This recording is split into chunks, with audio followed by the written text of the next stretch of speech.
En ce dimanche de mars, 2000 personnes sont rassemblées pour Alisha. Cette fille de 14 ans, frappée puis noyée dans la Seine par 2 adolescents.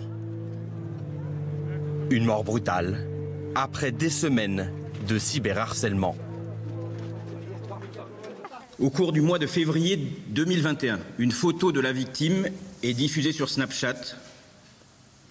Une photo de la victime en sous-vêtements qui a été piratée sur son propre compte Snapchat qu'elle avait laissé ouvert. Le drame d'Alisha, c'est la démonstration que le harcèlement sur Internet tue. Il tue des enfants insultés, humiliés, brisés, parfois au bord du suicide, et trop souvent incapables de parler de leur détresse. Moi aussi, je me fais harceler et tout. Donc, faut toujours en parler aux adultes. Et faut que ça s'arrête, en fait. Parler à leurs parents, seuls 10% des jeunes harcelés osent le faire. Certains ne peuvent pas garder leur secret plus longtemps. Alors ils composent le 3018, le numéro national pour les victimes de violences numériques. En ce moment, on a beaucoup d'insultes et de menaces de mort. Donc depuis ce matin, on a beaucoup aussi d'humiliation, c'est-à-dire qu'ils font des photomontages. Soit des photomontages, soit par exemple ils brûlent une photo en direct sur les réseaux sociaux. Soit ils prennent la tête de quelqu'un et ils la mixent avec un chien par exemple ou un cheval, ça arrive de plus en plus.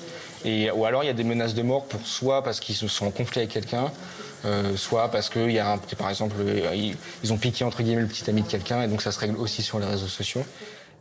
Dans cette association, créée en 2008, ce sont 11 personnes qui recueillent 15 000 appels annuels. Des oreilles attentives, mais pas seulement.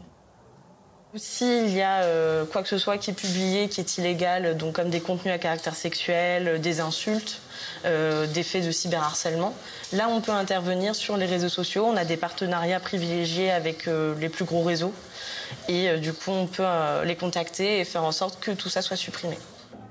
Levée de l'anonymat, implication des plateformes, meilleure formation des policiers pour les dépôts de plainte, des sujets qui pourraient améliorer la lutte contre le harcèlement en ligne. Des thèmes qui seront abordés par une mission d'information du Sénat, dont les conclusions seront publiées avant la rentrée prochaine.